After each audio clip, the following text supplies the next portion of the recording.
भारत की राजनीति इस समय बहुत ही रोचक दौर से गुजर रही है, जहां पर सत्ता पक्ष अपनी उपलब्धियों का ढोल पीट रहा है और विपक्ष की हालत यह है कि वो आरोपों की झड़ी लगाने पर लगा हुआ है। और जनता की अगर आप बात करें तो जनता सत्ता पक्ष के साथ नाराजगी और उम्मीदों इन दोनों के बीच में झूल रही है। अब सवाल ये उठता है कि आज की राजनीतिक व्यवस्था में आचार्य चाणक्य उनकी जो नीतियां हैं वो कितनी प्रासंगिक है। नमस्कार दोस्तों, मैं हूं वीरेंद्र गुप्ता। आप देख रहे हैं नमस्ते दिल्ली बीवीपी।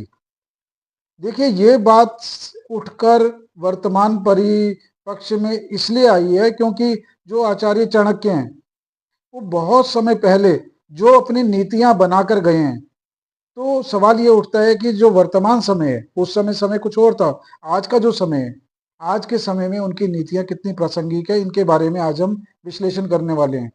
दोस्तों, मेरा आपसे निवेदन रहेगा कि पूरे वीडियो को जरूर देखें, क्योंकि इसमें कुछ ऐसे विश्लेषण किए गए हैं जो कि आपकी आत्मा को झकझोर देंगे।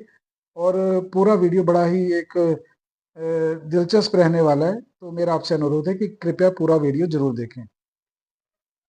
देखिए, आचार्य चाणक्य के बारे में आप अवश्य जानते होंगे। आचार्य चाणक्य, जिन्हें कौटिल्य या विष्णुगुप्त भी कहा जाता है, उन्होंने अर्थशास्त्र और नीति शास्त्र के बारे में अपनी जो नीतियां बनाई हैं और जो राजनीति की उनकी समझ थी, जो अर्थशास्त्र की उनकी समझ थी, वो बहुत ही गहरी थी। प्रशासन कैसे चलना चाहिए, राजा का व्यवहार कैसा होना चाहिए और समाज व्यवस्था कैसी रहनी चाहिए, इस पे इनकी इनकी बहुत गहरी पकड़ थी। और सबसे बड़ी विशेषता जो कही जाती है कौटिल्य की, कि वो व्यवहारिक और जो यथार्थ है इसको पकड़कर चलते थे। और उनकी विचारधारा सिर्फ एक नैतिकता तक सीमित नहीं थी, बल्कि सत्ता को कैसे सुदृढ़ बनाया जाए और राष्ट्र को कैसे समृद्ध बनाया जाए, इस पर उनकी सोच काम करती थी। चलिए, आज हम जानते हैं उन बिंदुओं के बारे में जिन पर चलकर आचार्य चाणक्य का मानना था कि एक सत्ताधारी अपनी पकड़ भी बना सकता है सत्ता पर और जनता का भला भी कर सकता है। और इन्हीं बिंदुओं में सबसे पहला बिंदु आता है सत्ता और नैतिकता का संतुलन। देखिए, राजा या शासक जो भी होता है, आचार्य चाणक्य का कहना था कि उसे नैतिकता का पालन करते हुए कठोर नीतियां और कठोर निर्णय इनको लेने से कभी परहेज नहीं करना चाहिए। देखिए, वर्तमान अगर हम राजनीति में देखें तो आप देखते हैं कि जो कुछ सरकारें हैं, लोक लुभावन वादे कर देती हैं जिनको पूरा करना संभव ही नहीं होता, क्योंकि जो राजकोष है वो इतने वादों को पूरा करने में सक्षम ही नहीं होता। उसका परिणाम ये निकलता है कि जनता में असंतोष उभरता है और वो सरकार के खिलाफ भी जाने लगते हैं। तो आचार्य चाणक्य का ये कहना था कि संतुलन बना के रखना चाहिए, नैतिकता को पकड़ कर रखना चाहिए, ताकि जन भावनाएं भी आहत ना हो और जनता का भला भी हो। दूसरी बात, उस उन्होंने बताया कि जो योग्य नेतृत्व है इसका क्या महत्व है। देखिए, एक बहुत बड़ी बात होती है। आचार्य चाणक्य का स्पष्ट मानना था कि राज्य वही समृद्ध होगा जहां योग्य और दूरदर्शी नेतृत्व हो। अब मैं वर्तमान परिपक्ष में अगर हम इसकी तुलना करें तो आप जानते हैं कि जो सत्ताधारी पार्टी है वर्तमान की, अगर हम बात करें तो उनकी व्यक्तिगत महत्वाकांक्षा, जातीय समीकरण और धन बल का प्रभाव आज की राजनीति में यही तो चलता है। आप जैसा कि जानते हैं कि राजनीति में आज क्या होता है, माननीय अटल बिहारी वाजपेयी जी ने भी इसका जिक्र किया था कि जो बाहुबल है उसका राजनीति में क्या महत्व है। वो चुनाव जीतने के लिए पहले बाहुबलियों का इस्तेमाल किया जाता था, बहुत किया राजनीतिक दलों ने। इसके बाद उनका ये कहना था कि बाहुबलियों के मन में ये आया कि जब हम इनके लिए अपने बल का प्रयोग करते हैं तो हम खुद ही क्यों ना राजनीति में आ जाएं अपने बल का प्रयोग करके। तो राजनीतिक एक अड्डा ऐसा हो गया कि जिसका असर, जिसकी लाठी उसकी भैंस। तो आज की राजनीति क्या उसी दिशा में जा रही है? इस दिशा में जाने के लिए अगर हम आचार्य चाणक्य के कोट को पढ़ें या उनकी विचारधारा को पढ़ें तो उनका यही कहना था कि राज्य को अगर समृद्ध करना है और सुदृढ़ करना है तो उसमें व्यक्तिगत महत्वाकांक्षा को परे रखना होगा, राज्य की समृद्धि पर विशेष ध्यान रखना होगा और राजा को नैतिकता का साथ कभी नहीं छोड़ना होगा। तो इसमें जो मजबूत नेतृत्व होता है वो इसमें बहुत बड़ी भूमिका अदा करता है। तीसरा जो उन्होंने पॉइंट बताया उसमें यह था कि विपक्ष और परामर्श की भूमिका। देखिए, विपक्ष की जो भूमिका है वर्तमान में, क्या है विपक्ष की भूमिका?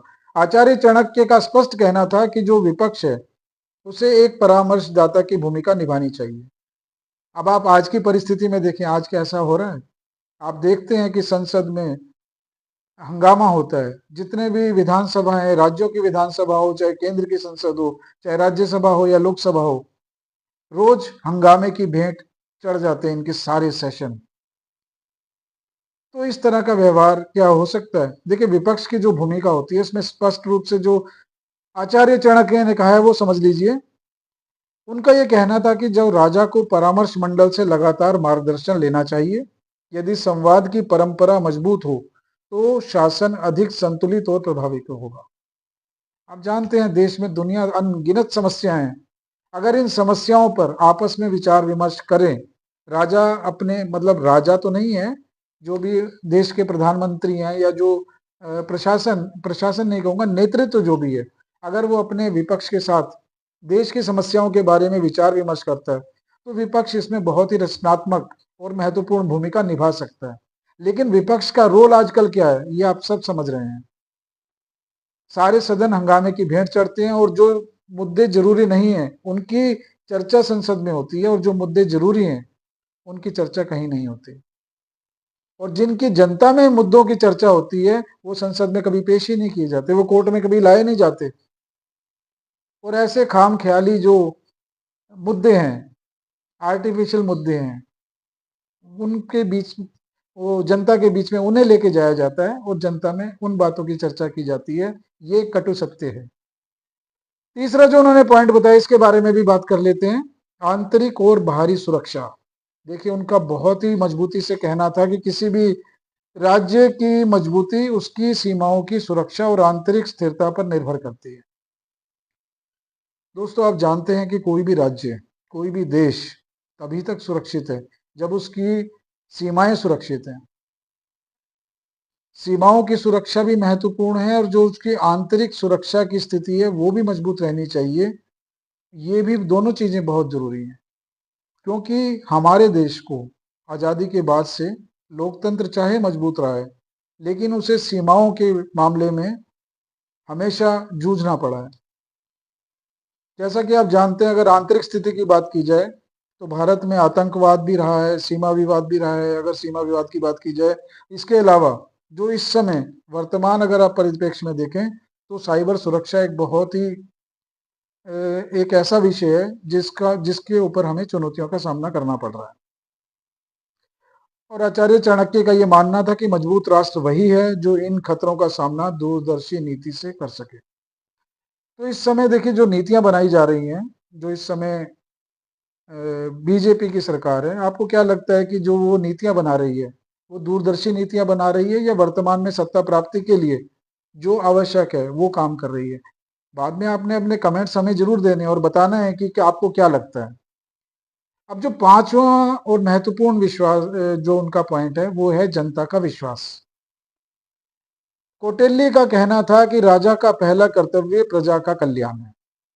आज की राजनीति में यही सबसे बड़ा प्रश्न है कि नीतियां केवल सत्ता प्राप्ति के लिए बनाई जाती हैं, सत्ता प्राप्ति का साधन बन गई हैं,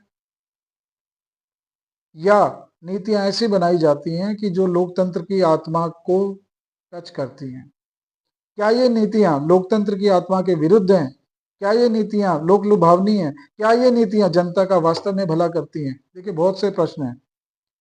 अब आचार्य चाणक्य ने जो भी कहा, याद तो हमें आते हैं आज के समय में आचार्य चाणक्य, लेकिन उन्होंने क्या कहा, क्या हम उनकी बात को फॉलो करते हैं, क्या हम उनकी नीतियों का अनुसरण करते हैं, ये बहुत बड़ा प्रश्न है।